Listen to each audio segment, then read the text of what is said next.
Yung bigla kang nag-crave sa bibingka pero walang mabilhan. Gamit lang ang kawali mga mare ay madali lang palang gawin ito. Kaya tara, luto tayo. Mag-ready lang ng dalawang mixing bowl para sa ating wet and dry ingredients. Sa dry muna tayo mga mare. 1 and 1/2 cup rice flour. Tapos 1/2 cup all-purpose flour. Sieve lang natin para walang buo-buo. Next, 1 tablespoon baking powder. Tapos 1 cup and 2 tablespoon ng white sugar. Pwede rin kayong gumamit mga mare ng light brown sugar o yung tinatawag nila na wash. Mix lang natin mga mare tapos itabi muna natin dahil dito naman tayo sa ating wet ingredients. First, lagay tayo ng 3 medium size egg.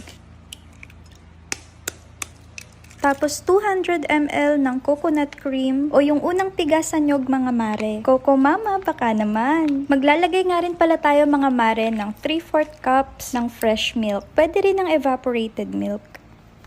Kung wala rin kayong pang-measure gaya ko, ang katumbas niyan mga mare ay 1/4 cup. Next naman ay 1/4 bar ng butter or margarine. Tinunaw ko lang sa microwave mga mare for 20 seconds. Tapos haluin muna natin itong ating mixture bago natin ilagay yung melted butter.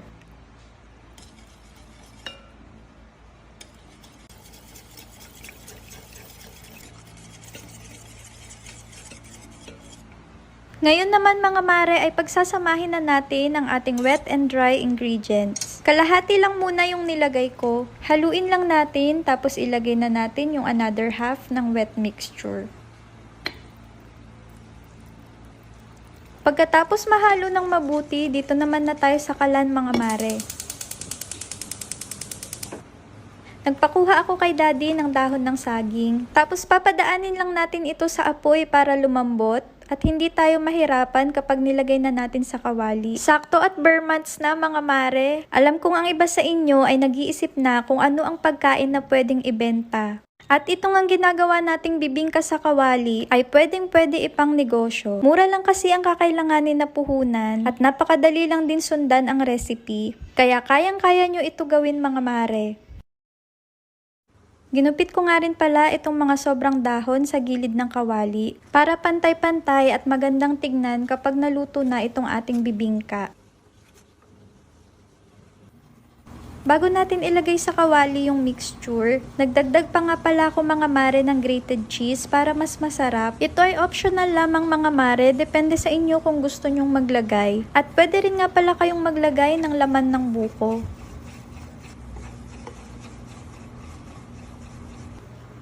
Ngayon naman ay papahiran na natin ng melted butter itong ating dahon ng saging. Siguraduhin na malalagyan natin lahat, pati itong gilid ng ating kawali. Pagkatapos ay ilalagay na natin itong ating mixture. Huwag nating pupunuin ng kawali mga mare dahil aalsa pa yan mamaya habang niluluto. Takpan lang natin tapos lulutuin natin yan sa pinakamahinang apoy sa loob ng 30 minuto. May sumobra pa dito sa ating mixture mga mare kaya nanguha pa ako ng maliit na molde. Nilagyan ko lang muna ng baking paper dahil sa oven na natin ito isasalang mga mare. Tapos pahiran lang din natin ng melted butter.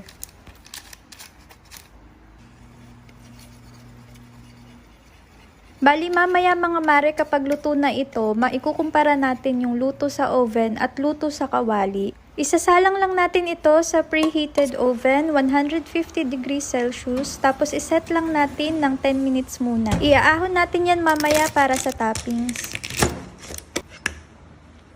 Habang niluluto ang ating bibingka, i-ready naman na natin yung pang toppings.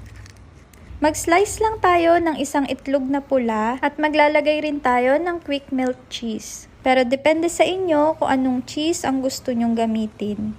Pati kung anong gusto nyong design sa ating toppings. Pwedeng slice, pwede ring grated na cheese. Bali medyo luto na nga itong ating bibingka sa kawali, kaya nilagay ko na itong ating toppings. Hindi natin siya ilalagay sa umpisa mga mare dahil lulubog itong ating keso at itlog na pula.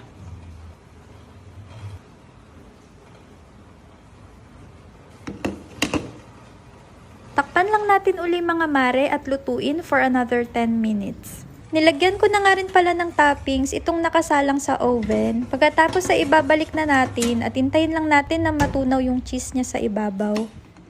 Palagay ko ay luto na itong nasa kawali natin mga mare, kaya i-check lang natin gamit ang toothpick or stick. Medyo may sumasama pa sa stick pero hindi naman na ganun kabasa, kaya tingin ko ay pwede na yan. Ilipat na natin sa ating serving plate. Tignan nyo naman mga mare kung gaano kaganda yung pagkakaluto. Meron pang toast mark sa gilid. At sobrang bango rin nito mga mare. Excited na nga akong tikman. At pinahiran ko pa mga mare ng melted butter sa ibabaw para mas masarap. Pwede rin kayong maglagay dito ng nyog at asukal na puti. Halos pareho lang yung lambot mga mare nitong niluto sa oven at niluto sa kawali. At ayan, kain na tayo mga mare. Thank you for watching. Follow me para updated ka sa next video natin.